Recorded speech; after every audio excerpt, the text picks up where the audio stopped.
Hello, respected viewers. I'm George from Ireland, here outside Parliament in London and at a free Julian Assange protest. So there are thousands of people that are coming across Westminster Bridge, which is just around the corner, people demanding that the Australian activist be set free. So Mr. Assange, he's 52 now, if memory serves, and he became very well known in 2010 with WikiLeaks. They managed to hack tens of thousands of United States diplomatic cables.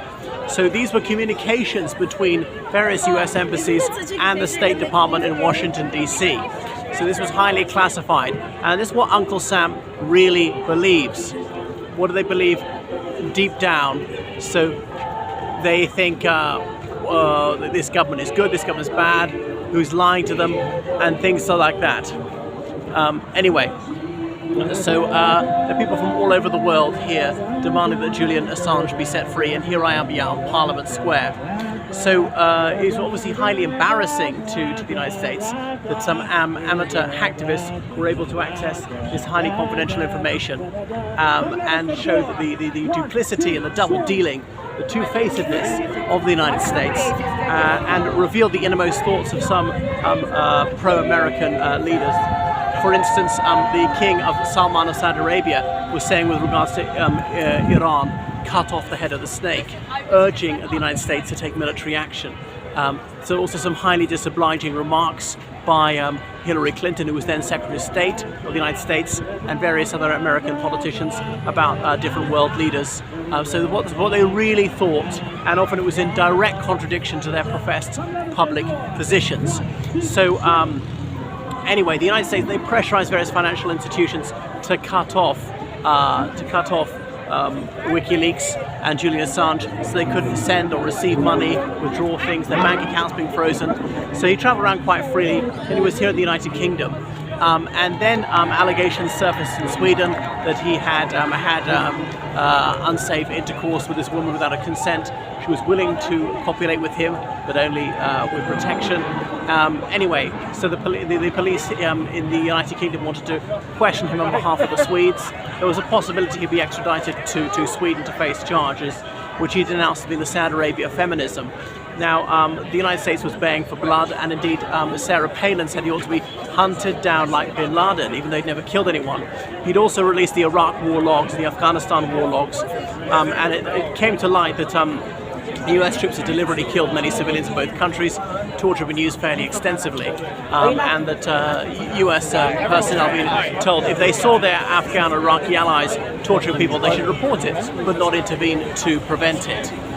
So some people were scandalized by this. So Assange's supporters would say exposing a crime is not a crime. So it's obviously highly disobliging for the United States, and revealed a rather different public image from the one that they wish to project. And this is just the beginning of Barack Obama's first presidential term. So a lot of people are wearing the yellow Free Julian Assange stickers and leaflets. So he was bailed to appear in court here in London, and then he jumped bail and he went to the Ecuadorian Embassy. So the Ecuadorian government was deeply sympathetic to his case, and he spent years and years there. And of course, it being therefore Ecuadorian sovereign territory, because of the Vienna Convention, the British police could not enter to arrest him. So they stayed outside for years, hoping he'd exit and then be arrested. Various people went in to speak to him, including Lady Gaga.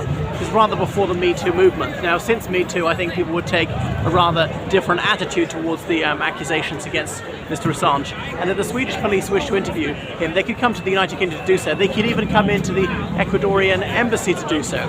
But because he'd failed to appear in court, therefore he was in contempt of court, the bail money was forfeit. Anyway, so he stayed there for years and years. Eventually there was a change of government in Ecuador, and the new Ecuadorian president said, no, we're not having our embassy in London used as a hotel permanently, he has to leave. So a few years ago, the British government received a formal request, written permission from the Ecuadorian government for British police to enter the Ecuadorian embassy and to forcibly remove Assange, which they duly did. He was arrested, taken out in handcuffs to the police van, and he got a year in prison for jumping bail. So then Assange, he served that in Belmarsh prison. That prison term came to an end a long time ago, but the extradition proceedings, the United States would like to have him tried in the United States for the Espionage Act. He was helped by various people like Bradley Manning, like Edward Snowden. Bradley Manning is now known as Chelsea Manning, who likes to call himself a woman, and the other chap, Edward Snowden, who fled to Russia in 2013. A film's come out about him, who was scandalized working for the US government when he realized the scale of the spying that was going on. And he said the worrying thing about it is not what the US government's doing illegally, but a lot of it's entirely lawful. And it happened under President Barack Hussein Obama. The other thing to point out is, so Bradley Manning was sentenced to several years in prison under Obama. Obviously it's a judicial, not a political decision, but Obama did reduce the prison term very substantially, because now Manning had been a private in the US military and actually had access to rather high-level sensitive material, surprisingly, and he was shocked by what he saw about the willful murders of civilians on a large scale and nothing done about it, and total impunity.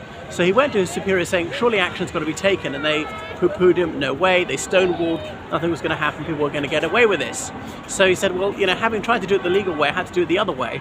And then he revealed this to the public, thinking that this would spur the US government into action. Of course, the United States has its code of military justice and does prosecute its own troops, and some of them get jail sentences.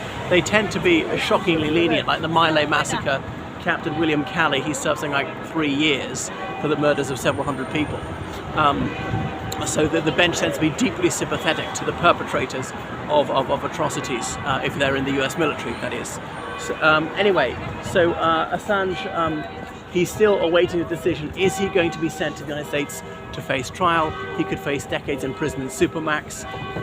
So I thought, for Manning, I am sympathetic to him, but he did reveal this classified information, and he can't be allowed to get away with that. He can't get off scot-free. He didn't want to get too long in prison.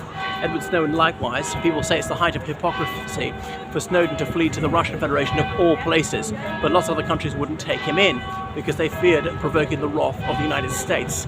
So Russia, one of the cruelest tyrannies allowed, where there is no freedom of information, and the Russian government commits crimes on a huge scale against its own citizens, and gets away with that absolutely scot-free. Is the sworn enemy of the free media and an open society, and these are the values that Mr. Snowden professes to subscribe to. Anyway, he just recently has received Russian citizenship with, I suppose, the two fingers to Uncle Sam from President Putin. One of the people praying there would never be reconciliation between the US and Russia, I suppose, was Edward Snowden, because if there were, then he'd be the sacrificial lamb. He'd be handed over to the United States. So I remember when he first got asylum in Sheremetyevo Airport, Moscow, Putin's spokesman, Dmitry Peskov, said, first of all, we have to remember he's a human being. Ha ha ha. Well, how humane of him to care so deeply about human rights, not see him simply as a diplomatic bargaining chip. So it's a way to irk the Americans, granting him citizenship. But he's been allowed to give interviews to the Western media, Mr. Snowden. Right, that's enough from me, so thank you so much for watching my video, and we'll see what happens with regard to Julian Assange. Goodbye.